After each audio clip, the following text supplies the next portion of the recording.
On va attaquer tout de suite. Je vais vous parler aujourd'hui de la nouvelle fonctionnalité d'ingestion des données. Une fonctionnalité qui était très attendue et sur laquelle on a beaucoup travaillé pour la rendre la plus pertinente et simple possible. Nous allons voir tout ça. Comme vous le savez, je m'occupe de toute la partie Customer Success. C'est avec moi que vous traitez lorsque vous avez des besoins de configuration ou d'aller plus loin dans les utilisations d'OnCrawl. Ça fait maintenant un an que j'ai rejoint les équipes et auparavant, j'étais responsable des boutiques Orange et Soch avec une très bonne connaissance de toutes les composantes techniques des sites web. Et j'adore qu'une donnée externe soit couplée à vos analyses. Voilà le programme de la journée, enfin du webinaire, introduction. On va vous expliquer un peu en quoi consiste la data ingestion, comment fonctionne la data ingestion exactement dans OnCrawl. Bien sûr, l'interface pour mettre en place l'ingestion de données et nous verrons la mise en œuvre de vos sets de données ainsi que les use cases qui sont sûrement très attendus. Pas plus de suspense, vous pouvez enrichir vos analyses, vos crawls, avec des données qui proviennent d'autres outils ou d'autres exports. Ces outils peuvent être des outils très utilisés dans le monde du SEO, mais ça peut aussi être vos propres données que vous auriez formatées et que vous aimeriez raccrocher à vos URL. On peut ingérer n'importe quel type de données à partir du moment où elles respectent certaines règles. Et comme vous le voyez, vous les retrouverez dans l'interface OnCrawl en tant que vraie composante ou vrai champ de OnCrawl, au même titre que, par exemple, le nombre de mots-clés ou le nombre de liens qui pointent vers une page ou le H1. Vous aurez maintenant toutes vos données ingérées, vos données personnelles. Donc là, on peut voir, par exemple, que on a pu faire des injections de données AdWords, par exemple, par URL. Ça peut être intéressant pour vérifier un peu la performance de vos campagnes ou bien des données issues de Google Analytics les,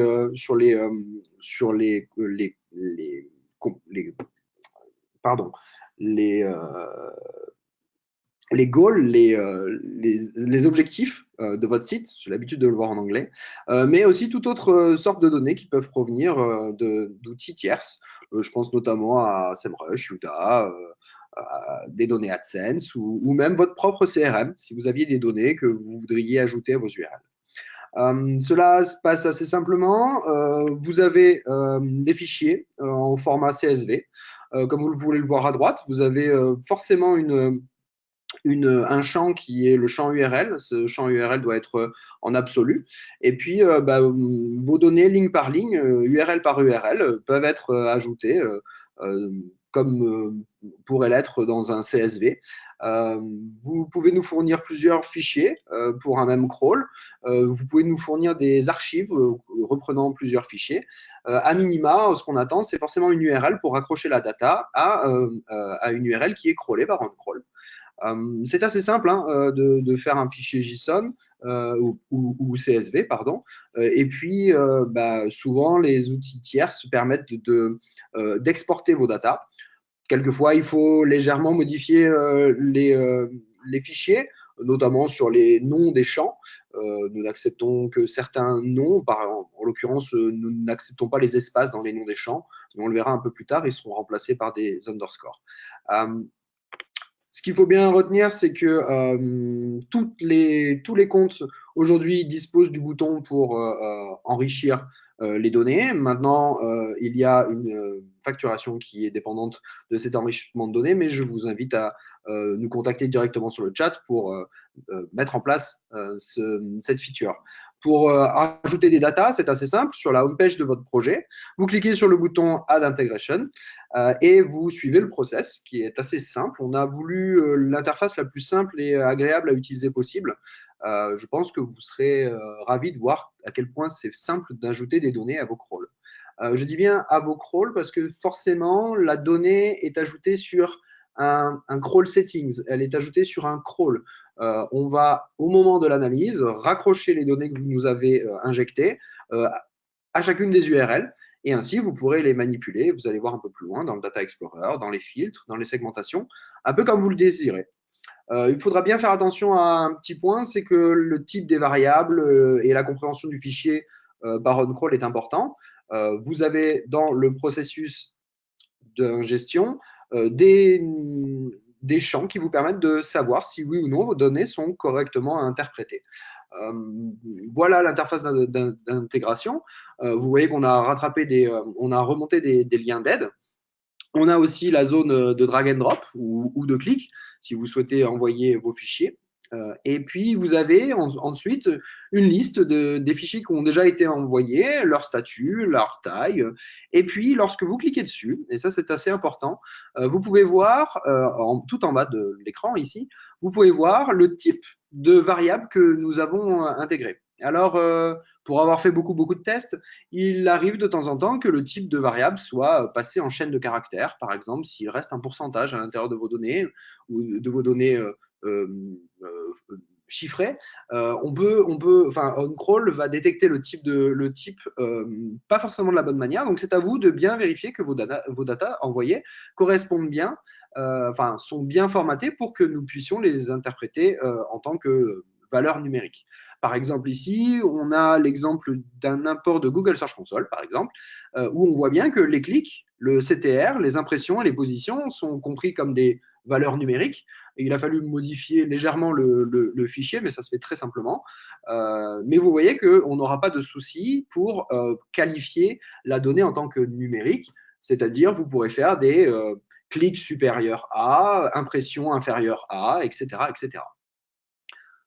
Vous pouvez supprimer vos fichiers. Petite note, on ne peut pas supprimer un fichier s'il est lié à un crawl, à un settings de crawl. Donc, il faudra d'abord passer par le settings de crawl pour supprimer le fichier dans le settings de crawl, enfin, supprimer l'import du fichier dans le settings de crawl, et ensuite, votre fichier pourra être euh, inséré.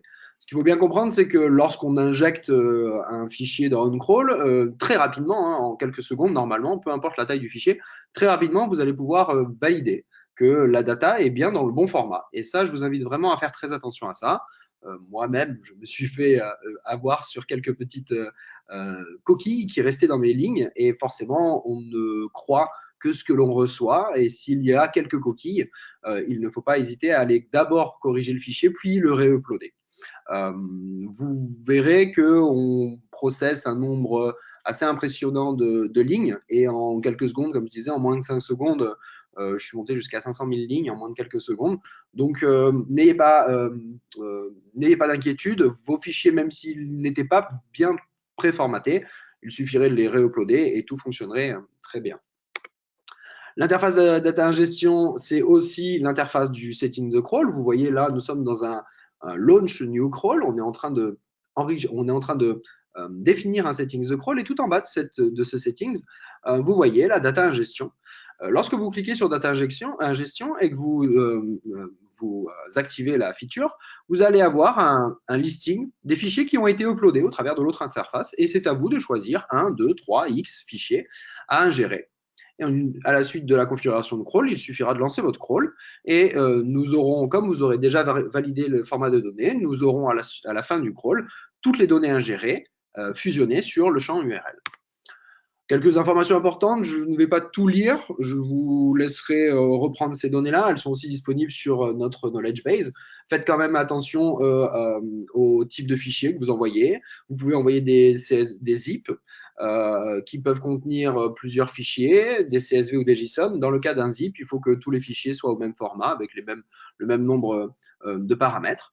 Je vais vous donner une astuce pour les noms de fichiers. Il faut faire attention à ne pas mettre d'espace dans les noms de fichiers. La première ligne doit contenir le nom des champs, sans caractères spéciaux ni espace. Alors, ni espace, rassurez-vous, chaque underscore sera ensuite transformé en un espace dans l'interface d'OnCrawl pour que la lecture soit plus simple. Vous pouvez fournir jusqu'à 30 champs par fichier, ce qui laisse beaucoup de place, sachant que vous pouvez aussi uploader plusieurs fichiers.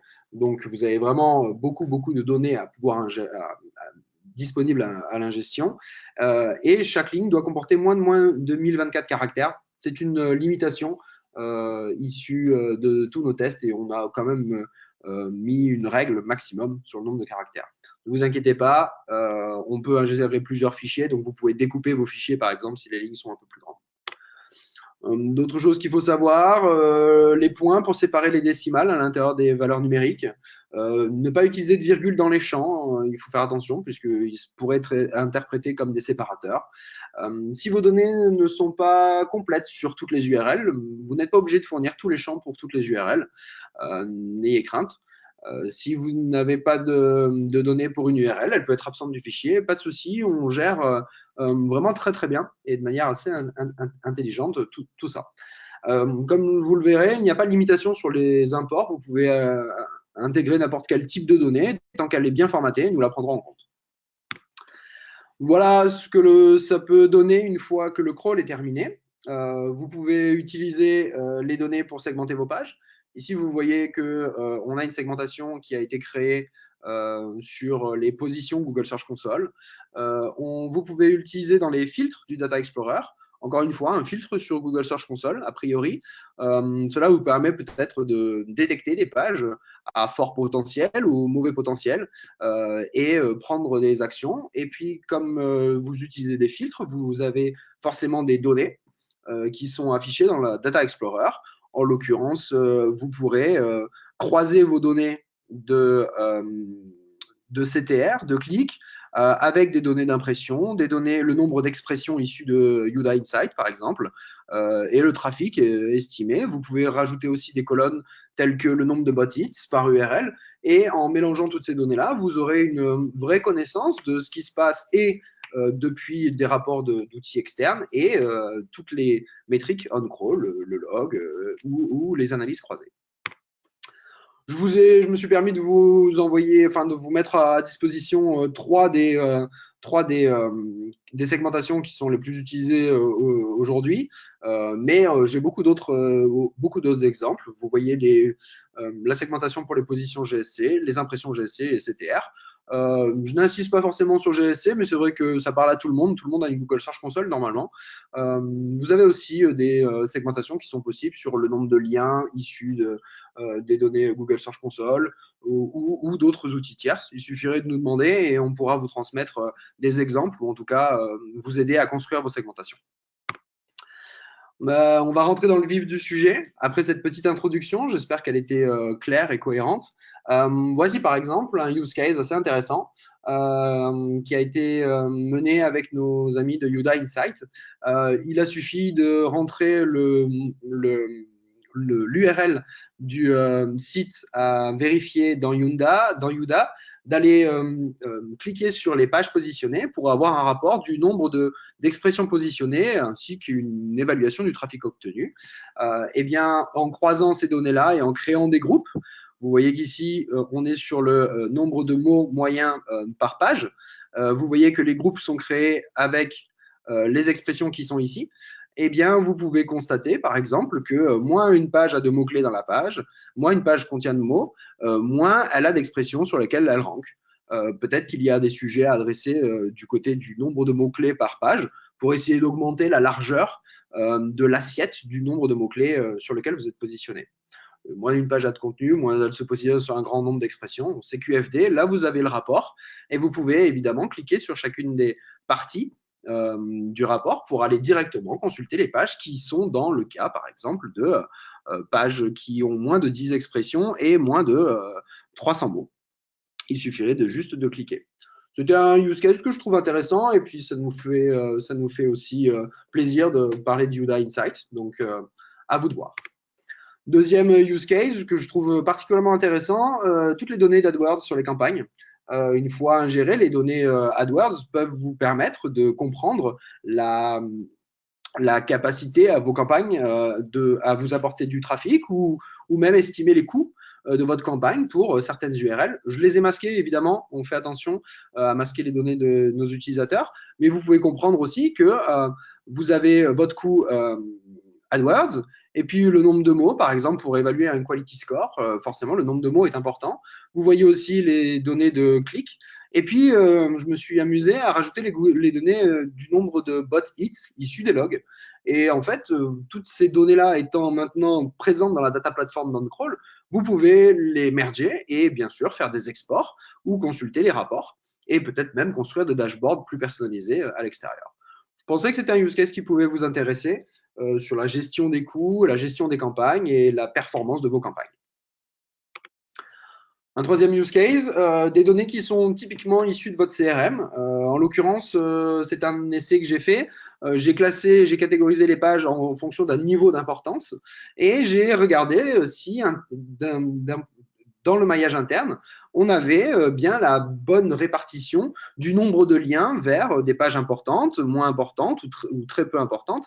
Et vous voyez que, par exemple, ici, les pages qui sont en middle importance ou low importance reçoivent moins de liens internes que les pages qui ne sont pas du tout importantes ou qui ne sont pas du tout catégorisées.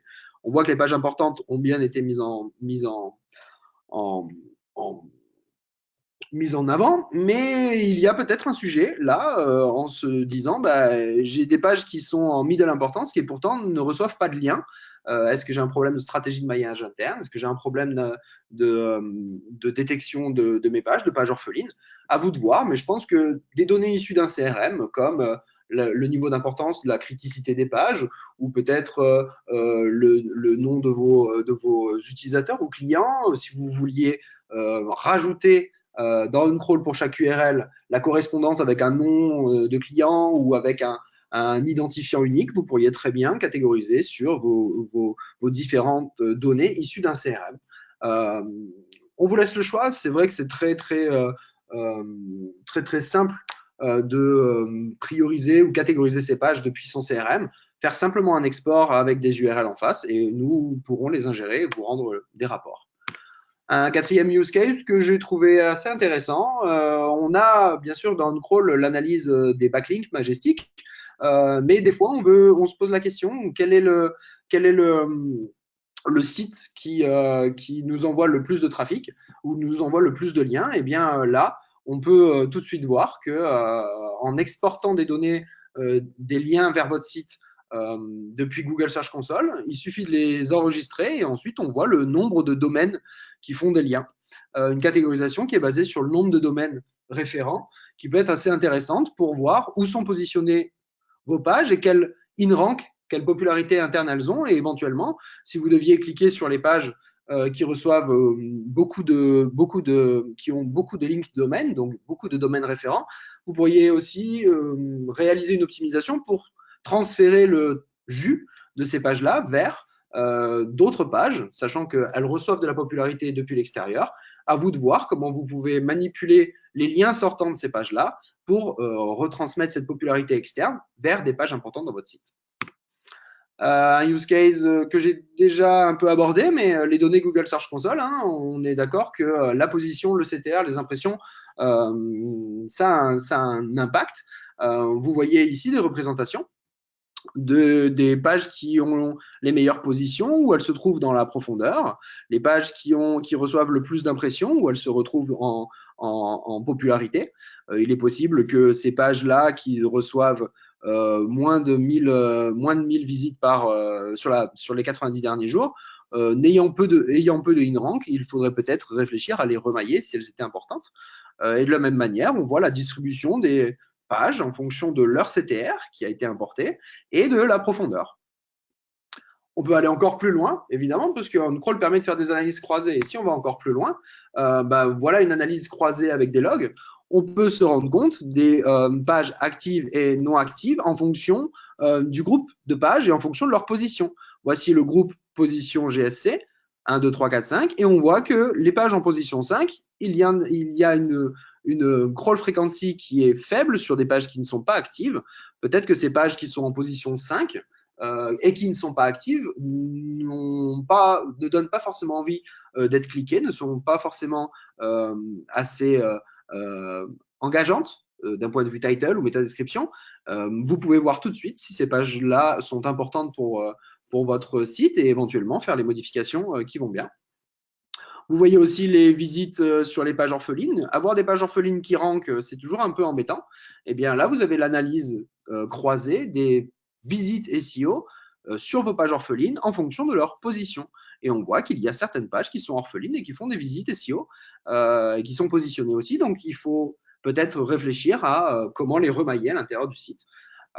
Et puis, comme on est en train de croiser de la data et que pour moi, RankBrain est quand même un algorithme extrêmement important, on peut voir, on peut croiser de la data avec les données Google Analytics incorporées dans Crawl et les données de CTR qui seront ingérées. Et vous pouvez voir que des pages qui ont un CTR inférieur à 10% ont aussi un taux de rebond qui approche les 30%. Attention, RankBrain prend bien ces deux métriques-là pour reclasser vos pages. Peut-être qu'il faut faire attention au taux de rebond et au CTR. Et bien là, vous voyez directement, en cliquant, les pages qui sont concernées par ces CTR et ces taux de rebond. Euh, vous voyez qu'il y a beaucoup de choses qui sont possibles. Là, je n'ai adressé que 5 use cases assez légers. Nous n'avions qu'une demi-heure. Évidemment, j'espère vous avoir donné envie d'ingérer des données et peut-être vous avoir donné des idées. Vous aurez compris que la data injection, c'est votre meilleur allié pour obtenir une vue encore plus exhaustive de vos performance search. N'hésitez pas à nous demander la feature et éventuellement à essayer d'adresser vos propres use cases.